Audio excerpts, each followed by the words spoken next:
Qui appeler quand on est victime ou témoin d'une urgence médicale? Est-ce que j'appelle le SAMU ou les pompiers? Est-ce que je vais chez mon médecin traitant ou bien dans les urgences d'un hôpital? Dans quelques minutes, vous allez voir que les petites habitudes des Français ne sont pas les solutions les plus efficaces.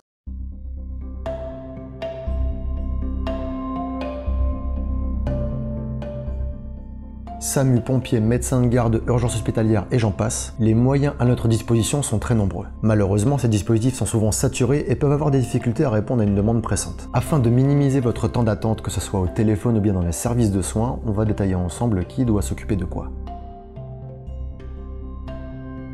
En cas d'urgence médicale, que ça soit pour porter assistance à un blessé ou à une personne inconsciente, il faut appeler le SAMU en composant le 15 sur son téléphone. Vous serez mis en relation avec un agent de régulation qui va cibler très rapidement vos besoins et vous apporter l'aide adéquate. Que ça soit l'intervention d'une ambulance, une orientation ou même un simple conseil. Oui, vous pouvez appeler le SAMU juste pour avoir un simple conseil médical. Par exemple, combien de temps je dois attendre pour donner un deuxième Doliprane à mon fils de 8 ans qui a mal à la tête. Dans le cas d'une urgence manifeste, le patient sera orienté vers le service des urgences d'un hôpital, que ce soit via un véhicule du SAMU ou bien une ambulance privée. Attention, si vous n'avez pas de véhicule, n'appelez pas le SAMU en exagérant les symptômes pour bénéficier d'une ambulance. S'il ne s'agit pas d'une urgence mais d'une simple consultation et que c'est une ambulance privée qui a été envoyée, il y a de fortes chances que vous receviez une belle facture d'ici quelques jours. Surtout qu'un véhicule mobilisé pour rien, c'est un véhicule qui sera bloqué et qui ne pourra pas intervenir pour sauver la vie de quelqu'un. Si je peux pas me déplacer. Donc, si vous n'avez pas de voiture, pas de famille, pas d'amis, pas de voisins, pas de médecin à proximité de chez vous, et que vous êtes en situation de mobilité réduite, même si vous êtes dans cette situation, il vous suffit d'appeler le SAMU et ils vous enverront un médecin pour avoir une consultation à domicile. Pour contacter les sapeurs-pompiers, le numéro à composer est le 18. Mais pourquoi appeler les pompiers plutôt que le SAMU? Les pompiers, c'est pour éteindre le feu. Oui, mais pas que. La mission officielle des pompiers est la sauvegarde des biens et des personnes.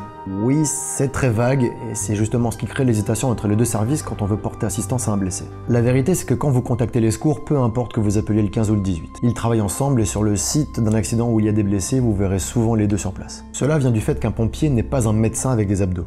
D'un point de vue médical, les sapeurs-pompiers ont une formation de secouristes. Ça leur permet de stabiliser les blessés, de les déposer aux urgences et de gérer de manière autonome un grand nombre de situations qui ne nécessitent pas la présence d'un médecin sur le site de l'accident. Que vous appeliez le SAMU ou les pompiers, ne raccrochez jamais le premier. Ce sont les secours qui décident quand ils ont suffisamment d'informations pour intervenir.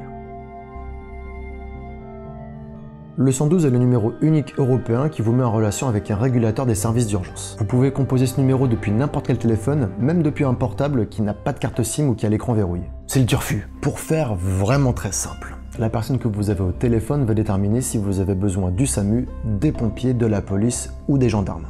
Mais c'est un peu comme le 911 aux États-Unis. Voilà. Le 114 est un des numéros d'urgence les moins connus des particuliers. Il est destiné aux personnes qui ont des difficultés à parler ou à entendre. C'est une sorte d'équivalent du 112 et la différence près que ce numéro ne sert qu'à envoyer des SMS ou des fax. Par écrit, vous pourrez donc lancer un SOS et dialoguer avec un agent de régulation. Ce dernier pourra alors déclencher une intervention avec les services appropriés si nécessaire. Attention cependant, contrairement au 112, ce numéro ne fonctionne qu'en France. Mais tous les numéros qui viennent d'être évoqués ne représentent qu'une petite partie des dispositifs existants. Et nous allons terminer par le point de chute préféré des Français le week-end, les urgences hospitalières. Est-ce que mon problème de santé nécessite une présentation au service des urgences? Alors il y a un truc qui fonctionne assez bien pour trancher sur la question. Si jamais vous vous demandez si c'est une urgence, en général la réponse est non.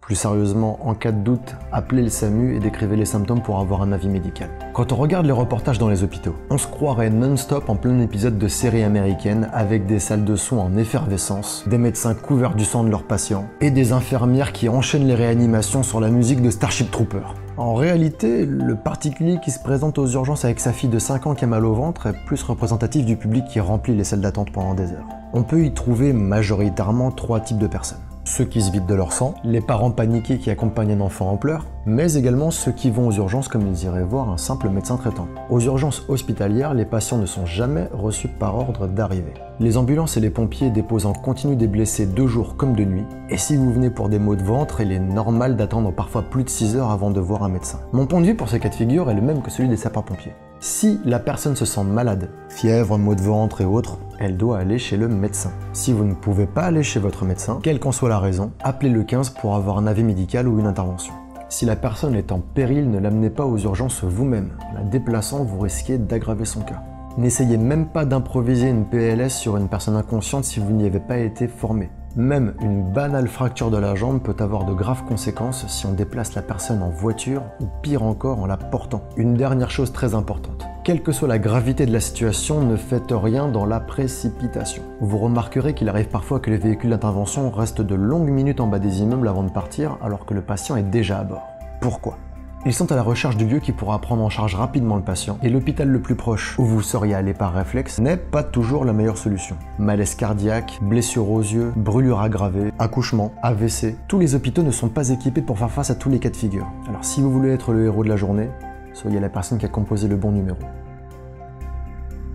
Merci beaucoup d'avoir regardé cet épisode jusqu'au bout, j'espère qu'il vous aura été utile. Je n'ai pas parlé des personnes qui vont aux urgences pour ne pas avoir avancé les frais de consultation d'un médecin, soit parce qu'ils ne le peuvent pas financièrement, soit parce qu'ils n'en ont pas envie. Je sais, c'est pas très clair, mais justement, je reviendrai sur tout ça dans une prochaine vidéo qui parlera de l'accès aux soins. Un très grand merci aux pompiers, médecins urgentistes et ambulanciers qui m'ont aidé à préparer cet épisode. Il y a énormément de choses à dire sur leur travail respectif que je n'ai pas abordé ici, donc si jamais vous avez des questions, n'hésitez pas à poster un message sur Facebook, Twitter.